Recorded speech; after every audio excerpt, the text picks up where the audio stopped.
to Amateur Redneck Workshop. I'm Harold, the resident redneck, and I came up with a job I need to get done.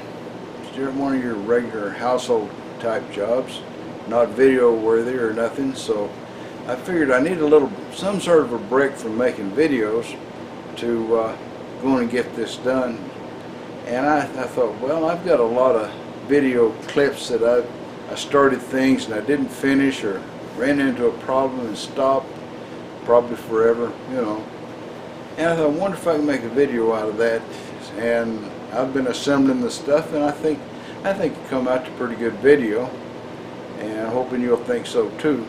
But my big job right now is to cut down the crepe myrtle in the backyard. It's shading all the you know, I've got some little fruit trees, it's shading them, it's shading the garden, and I need sunlight to grow things, you know. So that guy's going to go.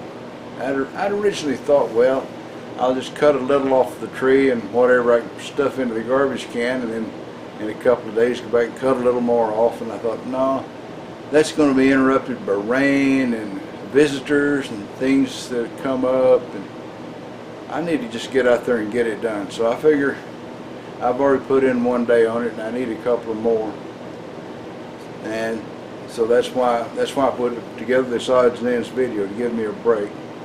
And the boss lady's already come up with the idea of me putting the wood floor in upstairs. We've got one bedroom that's still got carpet in it, and she wants the wood floor put in there and the carpet ripped out. So I may I may have to find some other kind of a filler for these videos to take up for that too. I don't know. But anyway, I'm going to show you the tree and then get on into the video. Let's get on with it. Just slightly to the right of that weather station pole is a crepe myrtle, and that thing is tall, and it's got lots of branches and limbs. And I started yesterday on cutting it down. I figured it'll probably take me another 3 or 4 months, because once I cut stuff off of it, I got the problem of getting rid of the debris, you know, the wood, the stuff, the little tiny limbs with the leaves on it I mulch, and the bigger stuff goes in the garbage can. And of course you can't get a lot in the garbage can, and they don't want it over 50 pounds, so I just fill up all the garbage cans that aren't full of garbage and put the stuff out. And of course when I get down to the really bigger stuff there, and you can see there's some really bigger stuff, I'll have to start bundling that up into bundles and laying it out there. That'll probably go faster because of that. But anyway, that's my project for the next few months. The rear belt on this guy has been coming unwound for a little while, and this is the good old Grizzly. And so I went to the auto parts down the street, actually AutoZone, and asked the guy if he had a belt that would fit the numbers B33. That's what it said on here, I believe. And he wanted to know what kind of car it was, and I told him, well, it's not a car, it's a Grizzly milling machine. Well, is that a Ford or a Chevrolet? And I said, it's not a car, it's a milling machine. Okay, so it's a lawnmower. What kind of lawnmower? Sears, Craftsman, or? And I was starting to get frustrated, and one of the older hands there come by, and they took the belt and they went and looked for it, but they didn't have it. Here's a new belt here, and the way I finally got it was I discovered that the common number for this belt is 5L330. Downloaded a PDF from a belt maker's website and went through the whole thing and learned the nomenclature for belts. So then I got back online and I found that belt just everywhere. I did order one from Grizzly, but I thought, well, it's going to be a week yet, so I looked into the stock at AutoZone and it showed they carried one, and then I looked into O'Reilly and they had about 3 or 4 different belts from $9 to $20 or $25, and I ordered the $9 one early this morning, and this afternoon it's already at arrived at the store, and I've paid for it and brought it home. 10 bucks. So we're going to get the belt replaced on the little Grizzly. I milled flats on this thing so that I could take it off, and it worked the first time, but it didn't work this time. The thing's stuck on there tighter than you can imagine. I'm really thinking that I'm going to go back in with something that's got a hex sticking out that I can get a hold of, because that little Allen socket, that's starting to wallow out. I don't know if I'm going to get it off this time or not. That's not a redneck conglomeration. I don't know what one is. Half to 3/8, 3/8 1/4. We're going to try and get that stupid slitting saw off. Even this genuine redneck conglomeration here hasn't made the thing turn loose. I'm going to buy me an arbor and make my own darn slitting saw arbor. I don't like this thing. This is ridiculous. Every time you use it, it gets stuck. I used up all the powder that was in my hopper there and made myself a little backlog here of 45 ACP with my powder coated bullets, and so I guess you can see who's going to go to the range pretty soon. While you're watching the video, I'll pack all this newly reloaded ammo into some boxes and grease up the old 45 and get ready to go to the range. I hadn't been there enough this month, and keep kicking the camera. I do that all the time. Every time we come to a month with 5 Sundays in it, my shooting club has a 22 fun shoot, and I really enjoy that. You start off shooting rifles at 50 yards, and you know, that's standing up, holding them, and not any kind of a rest. And then you move into, I don't know, 20 yards or something like that, and you shoot pistols. And, you know, they were in competition with each other all the time at plate rack targets, you know. And to wind it all up, to have the stump shoot, where, you know, you shoot the piece of wood in half. You got several teams, and the first person done, well, actually the last team gets disqualified. But anyway, I haven't really cleaned up my 1022 since the last time around, and what holds the bolt in that thing, not holds it, this is the buffer. This is something that I had never been able to get out of the thing until just recently. I guess it took all the banging and beating to make it come out, and I'll show you the deal on that better than telling you about it. Let's come over here. So anyway, I got to kick the camera. That's my habit. This is the bolt right here, and get it where you can see it. And when the gun fires, it pushes the bolt back, and that's what grabs a hold of the spent brass and flips it out, and then comes back there like that. So what they've got at the back end of it is this piece right here. Goes through the hole back here in the back, like you can see there. I guess you can see it goes into there, and the bolt slams into that every time it goes back. Well, it's metal, and the word I got is that it'll eventually make this hole get oval shaped, the one that you stick it through there. And lots of people have gone to plastic buffers in there, and all it's for is for the bolt to hit and stop going backwards. So what I'm going to do is I'm going to replace it with a plastic bolt. This is the first time I've been able to get this buffer to come out of the darn thing. Before I'd whack on it with a punch, you know, and I got several punches here. Now I can't get one out. I'd whack on it with a pin punch, and I couldn't get it to budge a bit. So I guess what they say about it keeps hammering away at it. It'll make an oval hole, because it's finally got loose enough this time I could knock it out. And now that I've got it out, we're going to take a, where's my plastic bolt that I bought? Should have been laying right here. Oh, here it is. Okay. We're going to take this plastic bolt and we're going to cut it to be the same length, and we're going to put it in there. So that's what I'm about to do here. I got my saw and I got a file to, to ease up the edge, and I got a tripod to kick, so everything's going really lovely here.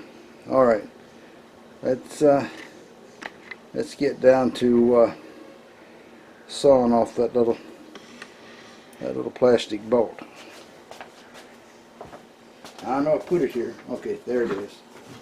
First thing I'm going to do is just cut off the big end of it there. I don't need that, so we'll cut it off. We got, I think, the right saw for the job.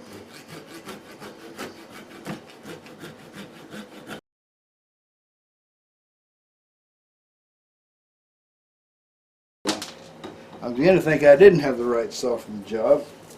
Alright, now I got to put on my cheaters here so I can see what I'm doing. And we'll measure this thing off and cut off enough to be equal to what I want. Let's see here. Let's pull that out a bit. I guess I ought to mark it with something, and then we'll file it down to the right length. Hang on while I find a pen, and I'll be back. And the reason I finally got around to this was with the 22, they get a lot of carbon in them. They're pretty dirty ammunition. And when you go to a fifth Sunday, you shoot about, I would guess, an easy 400 rounds. Because the stump shoot itself, if you last any time at all in it, you're going to go through at least 200 rounds trying to shoot the stump off. Oh man, that's not good. Alright, now then, it's just a little bit long, so we'll change our setup here so we can saw off the end of it. Alright, let me get this stuff out of the way, and we'll get to sawing this little booger off to be the right length. I guess it wouldn't hurt to get out this brand new caliper and measure the one that came from the factory. It's 1¼ inches exactly, and this one I've just got here is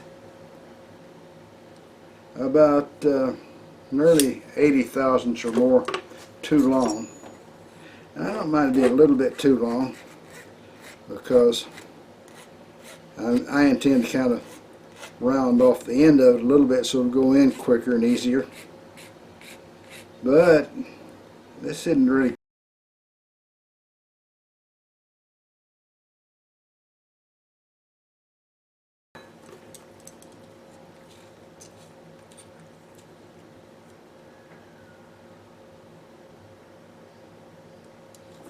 Well, if I had it straight, I would have it just right.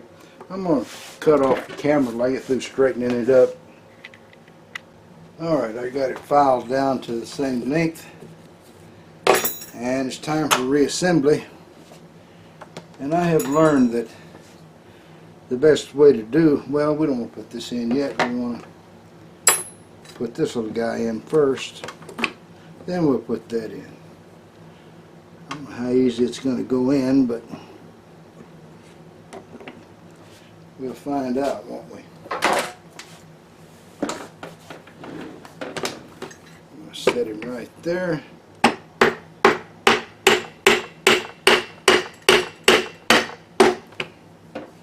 There we are. Well,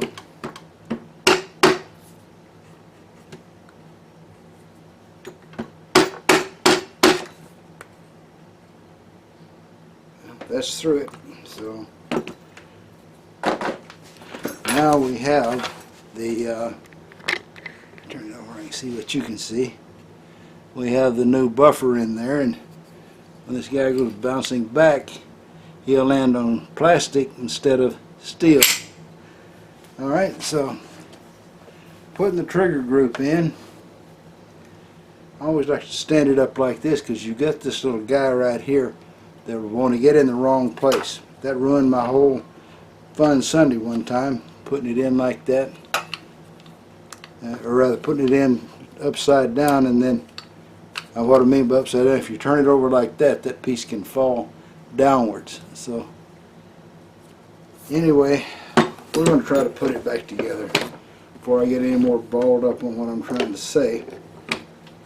I guess pull the trigger like that, you move out of the way.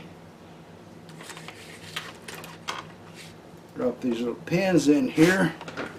My chair keeps moving backwards. Alright. Whoa. Well, that went right through. That'd burn it.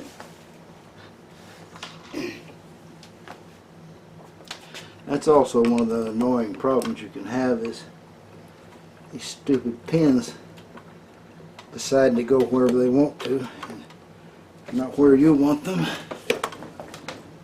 Alright.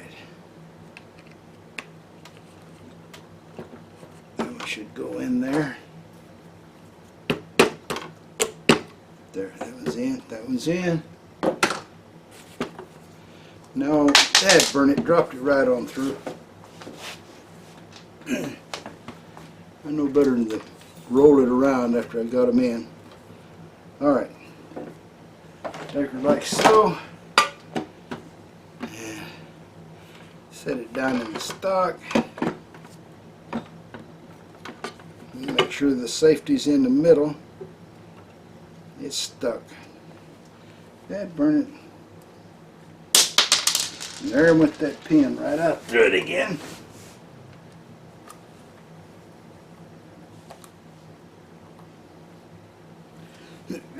I can see Ruger's, everything that Ruger makes seems to be hard for me to put together and take apart. I'll be back. Alright, I got it in there now, so without messing anything up, I'm just going to set this guy up here upside down like that. Get my hands underneath it instead of there. And we'll take and just set the stock right down over all that stuff. That'll hold all the pins in position. There we go. Everything slipped together finally.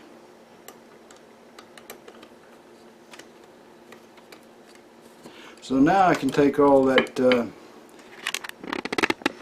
45 caliber ammo and this little guy and go to the range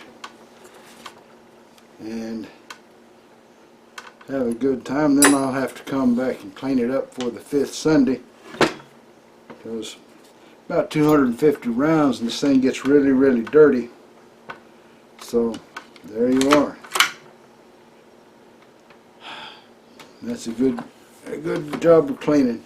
I'll take all that 45 ammo, or at least a good part of it, and take this guy,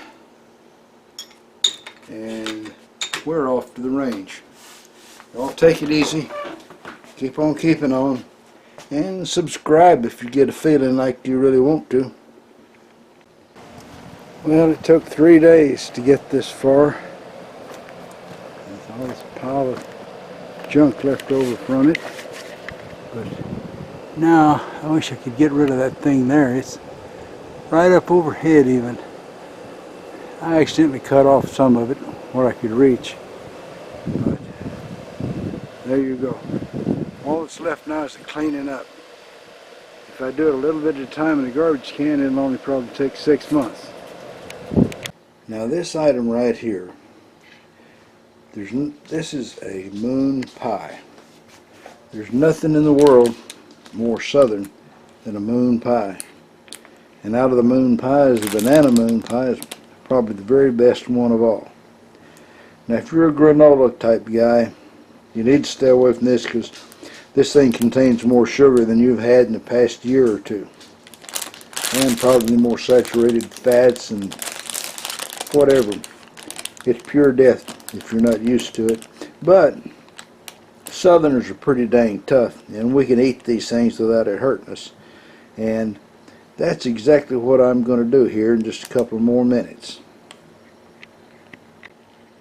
Alright, I just cut this little bugger open, and I'm going to ease it out of the package if I can. And Daisy doesn't get any of this because she's afraid of the tripod, so she won't come over here. Look at that. You've got bread with icing, this white gooey icing, yellow icing, more bread, more bread.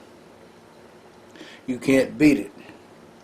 And like I said, my whole idea is that I'm going to eat this thing, and Daisy's going to whine.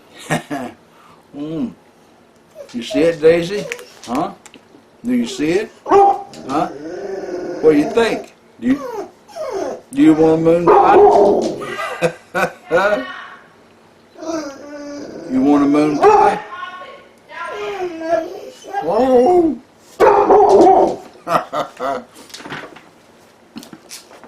I guess I'm going to have to share some of it with Daisy. She's getting kind of upset.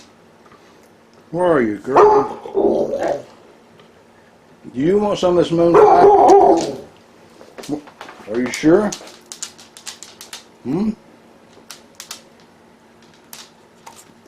Whew. Glad that wasn't my fingers. Do you like moon pie? Are you a redneck dog? You like moon pie? Huh? Do you like moon pie? You do? Well, that's a good girl. Alright, well, we're just going to have to eat this off camera. Yeah.